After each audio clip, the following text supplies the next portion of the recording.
A Companhia de Teatros Molhados na Chuva lança a segunda edição do projeto Girando Bonecos com o novo espetáculo Os Cafundó do Fim de Mundo. E esse é o assunto hoje do Cena Aberta. Para isso eu recebo aqui no programa o Ranulfo e Rafael Homem, eles que são irmãos e que estão aí há 21 anos já de trabalho. 21 anos. A satisfação, obrigado pelo convite, de estarmos aqui. A companhia, eu e o Rafa, somos os remanescentes, os fundadores do grupo. Tivemos já 7 formações e hoje estamos trabalhando na segunda edição do projeto Girando Bonecos, com o espetáculo Os Cafundó do Fim de Mundo. Explica pra gente então, Os Cafundó do Fim de Mundo, o que é esse espetáculo?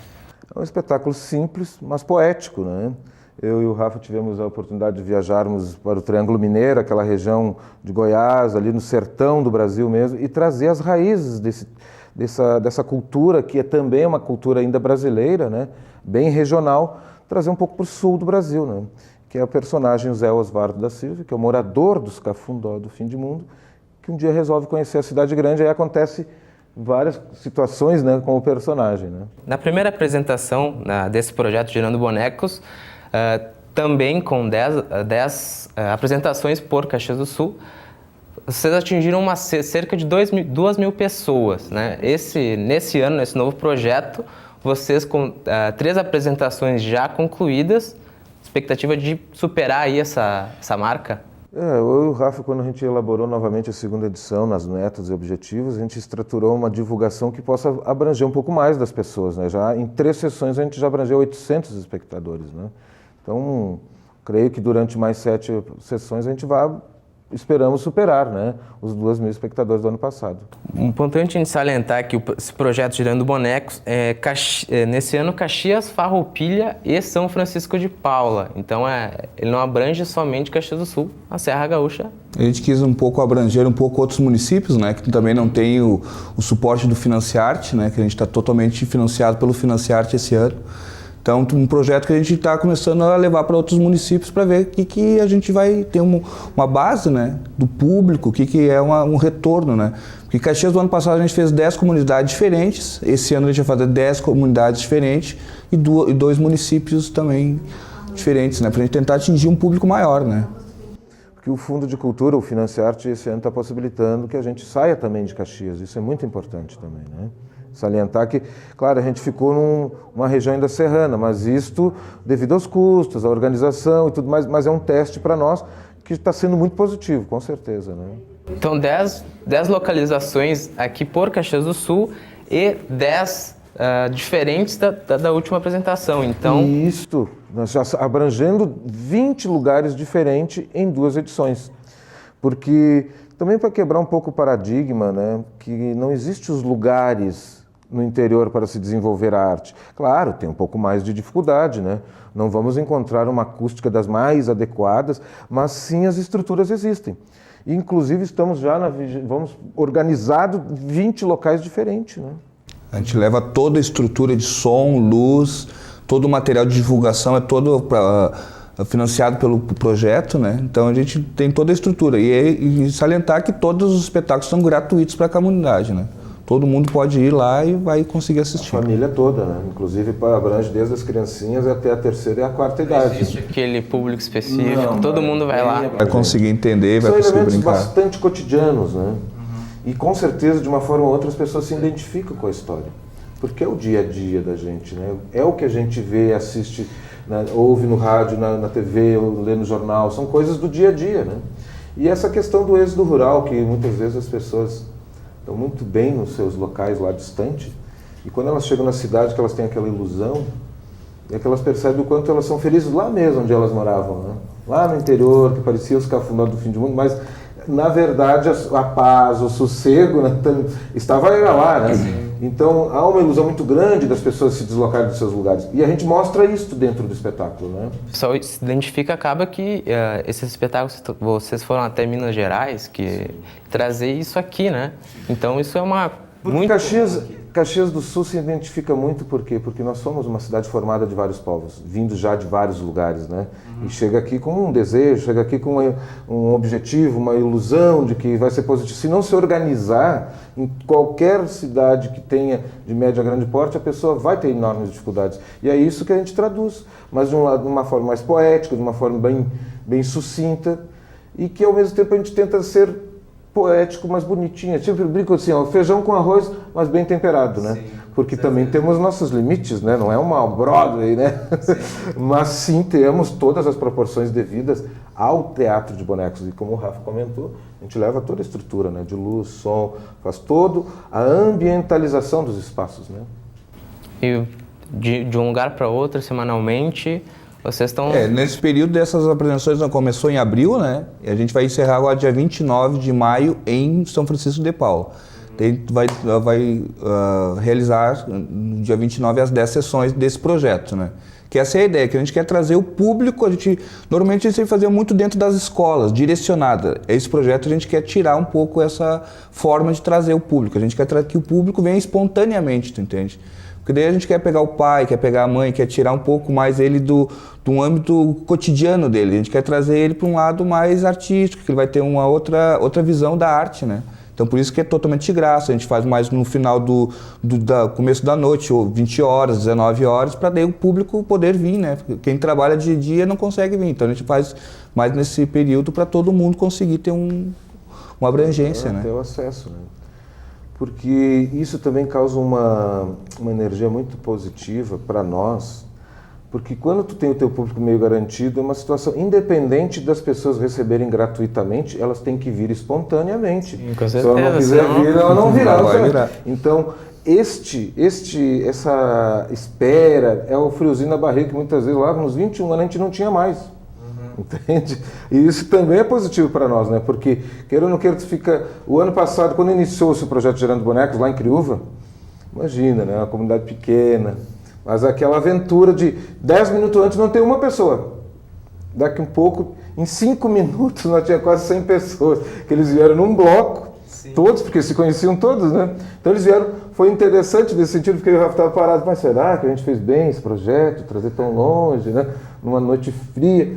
Mas todos os lugares nos surpreenderam, de uma forma ou de outra, desde aquele que tinha 60, 70 pessoas, que foi ali no São José do Hortêncio, né? Aqui embaixo, perto da Pedreira do Guerra, que era no morro, era numa encrostada, assim, deu 60, 70 pessoas num sábado à tarde, né? Até o Santa Fé, que deu 450 pessoas, que não tinha mais lugar para as pessoas. Então variou bastante. Esse ano a gente está tendo um pouco mais assim, está mais igual, mais uniforme. Está meio lotado todas as sessões, né? Devido a essa divulgação um pouco mais abrangente. 2 vezes o carro de som, mais folders. A gente articula não só com uma escola, mas com o mercado, com a associação do bairro. Tem 10 parcerias diferentes. São entidades que também estão atrás do trabalho da gente, né? Subprefeituras, pontos de cultura. Pontos de culturas, temos associações de bairros, temos centros comunitários, também vêm por detrás da parceria junto com o Fundo de Cultura, né? Do Financiarte, né? E vocês estão há 15 anos, vocês sempre trabalharam com teatro, com os bonecos? Como é que foi? Sempre trabalhamos nós estamos já nos 21 anos. 21 Somos anos. Maiores agora de idade. Chegamos, dia 5 de abril completamos a maioridade, né? A gente, desde o início, nosso objetivo sempre foi o teatro de bonecos, né? Desde abril de 93, já tem 15 encenações diferentes com os cafundós, né? Então, várias linguagens, várias expressões distintas. Bom, para quem quiser conferir, então, esse espetáculo aí começou no dia 16 de abril, vai até o dia 29 de maio. Pessoal, ainda que quiser conferir o trabalho de vocês, como é que faz para entrar em contato com vocês? A princípio, as pessoas fiquem atentas na forma de divulgação, porque como a gente está dentro das comunidades, ainda tem 7 comunidades, né? Agora, sábado, dia 3, nós estaremos em Santa Lúcia, e assim vai até São Francisco de Paula, dia 29 de maio, né? Então que as pessoas fiquem atentas, porque vai chegar o folder na mão delas, vai chegar o carro de som na comunidade, então vai ter, de uma forma ou outra, ela vai ter o acesso da informação. Então que ela se organize com sua família e participe, que com certeza vai ter um bom trabalho. E às 20 horas é um horário bom para que as pessoas possam, então, ainda retornarem num período bom para os seus lares, né? Bom, então para a gente, o Rafael que trouxe o nosso colega, como é que é o nome? É o Zé Osvardo da Silva. Esse é o nosso personagem principal, né? Aqui mais é uma questão de exposição dele, ele nem vai manipular, mas como a gente constrói o personagem, como eu disse, né? Lá é o caboclo, né? Porque naquela região há muita mistura de povos, né? E então todo mundo, em vez de ser o tchê, é o caboclo, aquela coisa toda que o pessoal aparece. E ele é um sertanejo, bem brasileiro, do interior do Brasil, né? Onde a gente realmente extrai a nossa essência do povo brasileiro. Até inclusive nós temos a voz do Luiz Salgado, que é um mineiro da Gema, que é o personagem que faz a voz do nosso Zé Osvardo e faz as modas de viola, né? Realmente um mineiro que trouxe o espírito do personagem, né? E nesse espetáculo a gente tem uma participação especial, que é o nosso amigo Roberto Gomes, né? Que manipula os bonecos com a gente, faz toda a parte de sombra também. São duas técnicas diferentes, né? Sombra e manipulação direta, que a gente mexe o boneco uma parte ao vivo. Do teatro de sombra outra, né? É que como quando ele aparece depois o imaginário dele todo em sombra. Tem todo um trabalho nesse sentido, né? Mas quem quiser falar com a gente, Facebook, a gente também tem Grupo Molhados na Chuva, acessa lá, deixa um recadinho que a gente retorna o contato. Bacana, também. então. Vamos ficando online, né? Com certeza, agora, se atualizando agora, né? Com certeza, até que quando nós tínhamos bem observação, bem objetiva aqui, rápido, lá, há 21 anos atrás, era no fax. Entendeu? Para nós pegar um contato, nós tínhamos que fazer Era incrível para achar uma agenda, né, que pudesse ter um telefone, não era tão prático como hoje, tu acessa ali o Google. É um negócio incrível a agilidade que temos hoje, a praticidade também de divulgar os nossos trabalhos. Né? E muito para vocês, né, a divulgação do trabalho de vocês agora com esse projeto, com a parceria aí do Financiarte. Então, esses veículos, nossa, facilita... Sim, evoluiu muito, inclusive foi uma batalha de todos os segmentos artísticos de Caxias do Sul há muitos e muitos anos que se implantou todos esses incentivos de cultura a nível do poder público, o que nos favorece um monte, né? E evoluiu muito a cidade e os artistas em si, poder experimentar suas linguagens, etc. Só temos a agradecer, inclusive, ao nosso público, né? Que sempre muito fiel, nos causa assim, sempre emoções positivas. E agradecer também a vocês aí por esse espaço novamente aberto, né? Imagina, a gente é que agradece a participação de vocês e para dar mais divulgação ainda nesse trabalho aí. Está todo mundo convidado, né? Então, com certeza. Então, vamos conferir então esse trabalho. Tá certo. Então, gostaria de agradecer aqui ao Ranulfo e ao Rafael, parabenizar por esse trabalho e sucesso aí nas demais apresentações. Então, gostaria que tu deixasse o número de contato de vocês, para quem quiser mais informações aí sobre o projeto ou do trabalho de vocês até mesmo. O número da empresa lá é 3029-4792. Esse é o nosso telefone de contato, né? E também tem o nosso e-mail, que é cia.molhadosnachuva@gmail.com. Como o Rafa também está no Facebook, Molhados na Chuva, acessando aí, dando um toquezinho, a gente sempre retorna à medida do possível, né? Certeza, então. Bom, vamos encerrando a nossa entrevista aqui com o Ranulfo e o Rafael. E tem mais cena aberta por aí. O nosso repórter Luiz Cláudio Farias conversou com a bailarina Cláudia Miller, a bailarina renomada do município de São Paulo, que esteve aqui em Caxias do Sul em função do Dia Internacional da Dança. E essa matéria você confere agora. Com você, Luiz.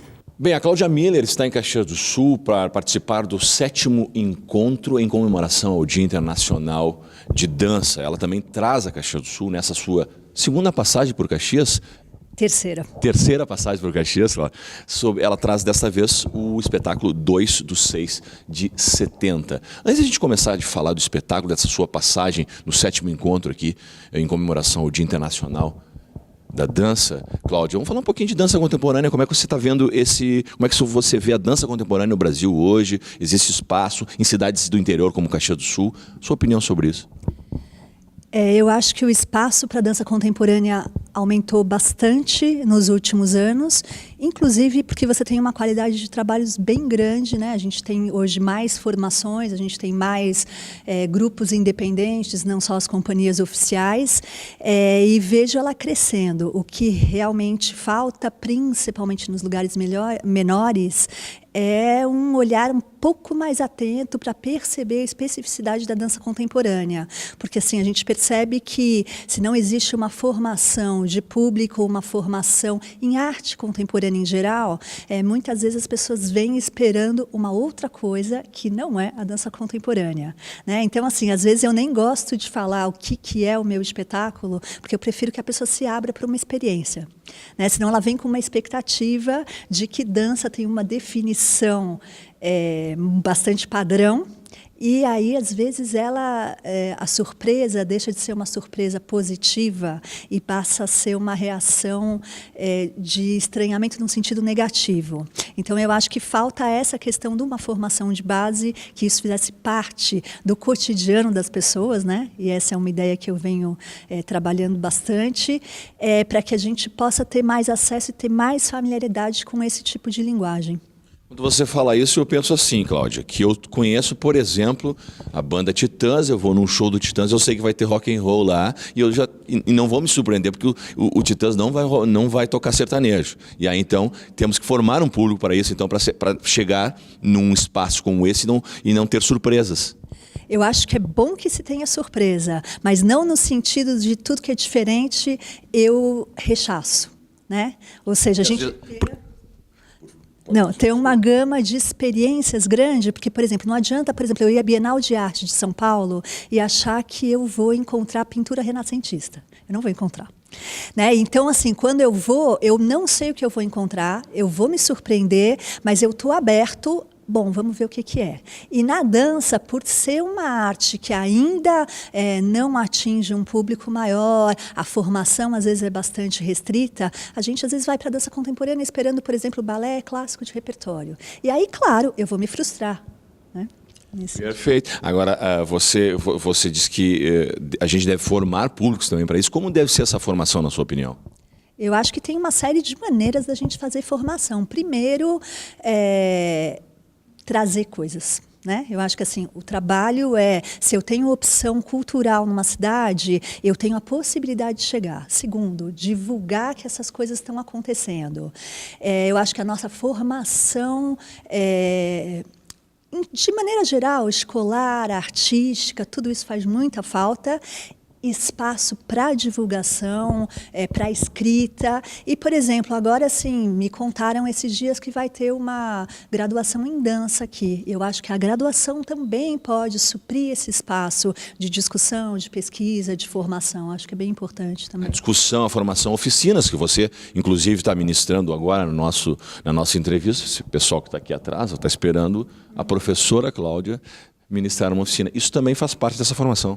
Com certeza, eu acho que quanto mais gente diferente circular na cidade, mais a gente tem essa mistura de conceitos, ideias, linguagens, então isso é bem importante. Isso tem a ver com poder aquisitivo, não tem nada a ver essa questão de formar e apreciar a dança? Eu acho que não, eu acho que tem a ver com uma formação de sensibilidade, vou te dizer por quê. Depois a gente talvez entre nesse assunto. Eu tenho um projeto que se chama Dança Contemporânea em Domicílio, que é uma ideia de deslocar a dança para o espaço do espectador. É ele que define aonde vai ser visto. E com esse projeto, ao longo de 10 anos, eu já fiz o que eu chamo essas entregas de dança para pessoas de todas as maneiras. E as reações e os comentários das pessoas, às vezes, numa pessoa com baixo poder aquisitivo, é impressionante, desde que ela esteja em contato com aquilo e que ela seja estimulada na sensibilidade que qualquer pessoa pode ter. Então, assim, na minha experiência, não necessariamente tem a ver com poder aquisitivo, porque eu posso usar esse poder que eu tenho para consumir outro tipo de produto que não um produto cultural, um produto ligado à reflexão, à produção de conhecimento. Diferente. Você tem formação em balé clássico. Como é que isso influenciou na tua formação para dança contemporânea? Bom, eu tive uma formação em balé clássico porque eu queria ser uma bailarina clássica. Eu nem sonhava em fazer nem dança moderna nem dança contemporânea. Eu ia ser uma bailarina de balé, de repertório, para dançar o Lago dos Cisnes, essas coisas. E depois, com contato com uma série de outros trabalhos e com um contato muito grande que eu tive com as artes visuais, isso tudo foi mudando. Eu diria que essa foi a opção naquela época, até porque não existia uma formação sólida em dança contemporânea. Mas hoje em dia, se eu tivesse começado, eu certamente faria uma formação diferente, né? Agora você falou também desse projeto, o Dança Contemporânea em Domicílio, que você já passou por Caxias do Sul com ele, com esse projeto? Eu passei em 2011 fazendo as apresentações, que é o que eu disse, é um trabalho que tem um diferencial que, primeiro, é poder chegar no cotidiano de qualquer pessoa, no horário, às vezes, que ela está trabalhando, ou está almoçando em casa, ou está num espaço de lazer, etc. e tal, e é ela que demanda, ou alguém manda para ela, e o espaço é o espaço que ela me oferece, seja a sala de casa, uma sala de aula, um bar, a cozinha, enfim. E eu passei por aqui em 2011 por um convite da Cristina Calcanhoto, que é da unidade de dança, né, diretora da companhia de dança. E, enfim, é um projeto que eu levo já em diferentes contextos, festivais, e há uns 10 anos agora. E, enfim, agora o que aconteceu é que eu estou trazendo o resultado desse projeto que se transformou num livro, né? Exatamente. Bom, o livro a gente vai aproveitar. O livro tem uma pessoa aqui da cidade que participou contigo, não tem? E a gente vai aproveitar para fazer um especial no Café com Letras, um outro programa da TV Câmara. Tem um colega nosso do jornalismo aqui da cidade que participou com você nesse livro, né? Não, justamente. Esse livro foi uma parceria com o Carlinhos Santos, aqui de Caxias do Sul.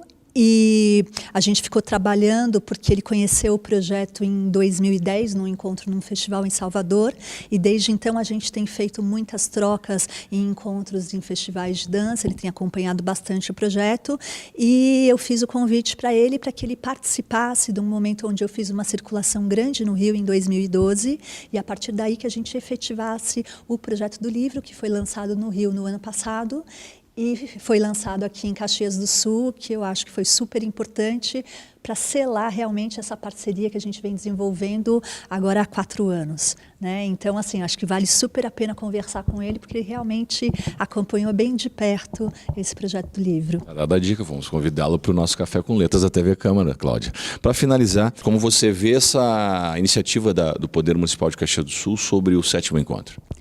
Eu acho que é fundamental, primeiro, para a gente chamar a atenção para essa área que a gente fala, a dança é a prima pobre das artes, que em geral recebe menos fomento, recebe menos atenção. Então, assim, eu sinto que é um trabalho de formiguinha todos os dias poder fazer com que essa arte subsista e que ela ganhe importância, porque tem muita gente que olha a dança como uma arte do entretenimento, e a dança contemporânea está muito longe de ser isso, né? A gente tem outro potencial em termos de produção de conhecimento, de formação cultural através da dança, que não é mais essa arte contemplativa que a gente costumava ter, né? Ela está mexendo com outras questões, e eu acho que é fundamental que se tenha mais incentivo e mais verba, porque muitas outras pessoas poderiam estar aqui. O que eu estava comentando é, por exemplo, o espaço que eu me apresentei é um espaço incrível, que muita gente gostaria de utilizar, um espaço multifuncional, mas é claro que a gente precisa de parcerias, né? Pessoas que venham